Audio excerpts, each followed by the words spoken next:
Honorable député de Rimouski, Neget, Témiscouata, les Basques. Les grandes marées dévastatrices de la semaine dernière révèlent une réalité de plus en plus fréquente avec laquelle doivent vivre les communautés côtières, dont celle de l'Est du Québec. Devant ces phénomènes naturels grandissants reliés au changement climatique, le gouvernement fédéral peut-il nous assurer qu'il mettra tout en œuvre pour lutter contre l'intensification de l'érosion des berges et qu'il donnera aux régions riveraines les moyens de financer des mesures d'adaptation au changement climatique?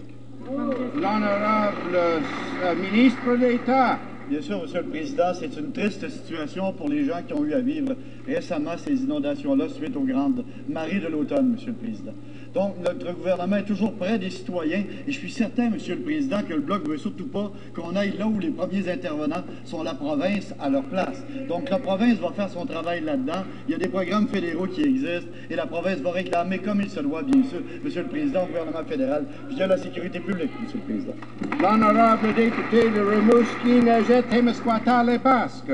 La ville de Rimouski est une technopole maritime. D'importantes structures de recherche y sont déjà en place, comme la chaire de recherche en géosciences côtières de l'UQAR avec Pascal Bernatchez. Le gouvernement fédéral ne croit-il pas qu'il y a là une belle opportunité pour développer un centre de recherche sur les changements climatiques qui ont de graves conséquences sur les régions maritimes, Monsieur le Président? L'honorable ministre d'État. Monsieur le Président, comme le député du parti d'en face le sait,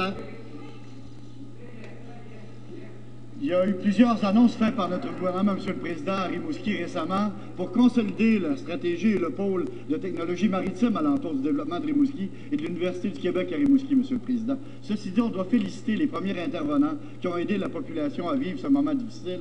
Et bien sûr, notre gouvernement, via la sécurité publique, sont comme d'habitude là pour supporter la population, Monsieur le Président.